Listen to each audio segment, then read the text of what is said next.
Baik, Assalamualaikum warahmatullahi wabarakatuh. Perkenalkan, saya Muhammad Rapli dari program studi 1 Teknik Geologi dari angkatan 2024 dengan NIM 24111024440118. Oke, pada kesempatan kali ini kita akan mempresentasikan materi tentang rangkaian listrik seri dan paralel. Langsung saja kita masuk. Apa itu rangkaian listrik? Rangkaian listrik adalah jalur tertutup yang memungkinkan arus listrik mengalir dari sumber ke beban dan kembali lagi. Terdiri dari sumber tegangan yaitu ada baterai atau generator, penghantar yaitu kabel, dan beban seperti lampu, resistor, atau motor yang mengubah energi listrik menjadi bentuk lain. Adapun dua jenis utama, secara fundamental ada dua konfigurasi dasar, rangkaian seri dan rangkaian paralel, masing-masing dengan karakteristik uniknya. Oke, langsung kita masuk kali ini di rangkaian seri, yaitu rangkaiannya mempunyai satu jalur arus. Dalam rangkaian seri, semua komponen listrik disusun satu demi satu, membentuk satu jalur tunggal bagi arus listrik. Arus listrik yang mengalir melalui setiap komponen dalam rangkaian seri adalah sama besar.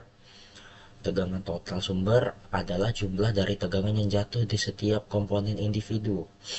Jika satu komponen rusak atau putus, seluruh rangkaian akan terbuka, dan semua komponen lain akan berhenti berfungsi. Bisa dilihat pada gambar di sebelah kanan ini, ada tiga bola lampu yaitu di jalur yang sama ya. Maka eh, dia itu berat arusnya itu sama lah, sama besar. Oke, lanjut. Adapun yang kedua yaitu rangkaian paralel atau banyak jalur arus.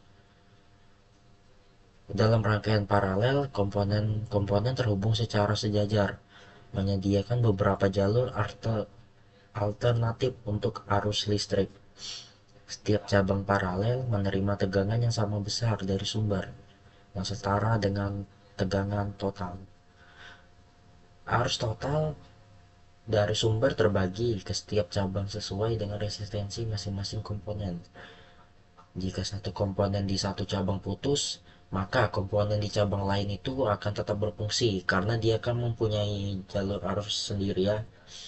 Bisa dilihat pada gambar ini di sebelah kiri ini dia itu banyak cabangnya lah. Jadi misalkan yang satu mati, dia tidak mempengaruhi lampu yang lainnya karena dia mempunyai jalur sendiri dah, beda cabang. Oke, rumus penting rangkaian seri dan paralel yaitu hukum Ohm. Pertama itu ada seperti untuk menghitung hambatan total, ada rumusnya yaitu R total sama dengan R1 tambah R2 tambah R3 dan seterusnya. Lalu untuk hambatan total itu 1 per R total sama dengan 1 per R1 tambah 1 per R2 tambah 1 per R3 dan seterusnya. Adapun hukum Ohm universal yaitu pada umumnya lah, yaitu mempunyai rumus V, yaitu tegangan sama dengan I atau kuat arus dikali R atau hambatan. Prinsip dasar yang berlaku untuk kedua jenis rangkaian. Dampaknya berbeda. Perubahan pada arus dan tegangan memiliki efek yang sangat berbeda tergantung pada konfigurasi seri atau paralel. Adapun di sini kelebihan dan kekurangan dari masing-masing rangkaian. Yang pertama di rangkaian seri, hemat kabel. Membutuhkan lebih sedikit kabel karena hanya ada satu jalur. Koneksi antar komponen sederhana. Kelebihan mudah untuk dirancang dan dibangun karena konfigurasi yang lugas. Rentan gangguan.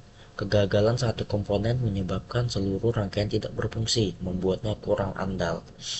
Lalu pada rangkaian paralel itu lebih stabil. Sistem lebih andal, kegagalan satu komponen tidak mempengaruhi komponen lain. Kedua, fleksibel. Setiap komponen beroperasi secara independen, memungkinkan kontrol terpisah. Yang ketiga, boros kabel. Membutuhkan lebih banyak kabel dan koneksi yang bisa meningkatkan biaya dan kompleksitas. Untuk contoh aplikasi nyata di kehidupan sehari-hari itu seperti ada lampu Natal tradisional ya, ataupun lampu-lampu lainnya. Itu tuh masuknya di rangkaian seri.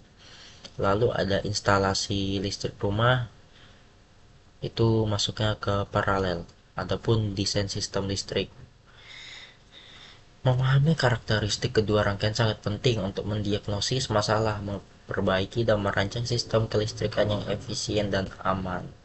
Lalu kesimpulannya, rangkaian seri dan paralel adalah hal dasar atau fundamental dengan karakteristik yang sangat berbeda, dasar bagi pengembangan teknologi dan solusi kelistrikan masa depan.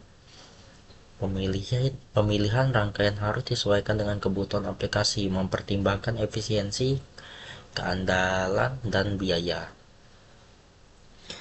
Lalu, pengetahuan mendalam tentang kedua konsep ini krusial untuk pengguna listrik yang aman, efektif, dan inovatif. Lalu membuktikan desain dan pemeliharaan sistem kelistrikan yang baik dan di berbagai sektor. Oke, sekian presentasi dari saya, kurang lebihnya mohon maaf. Saya akhiri. Assalamualaikum warahmatullahi wabarakatuh.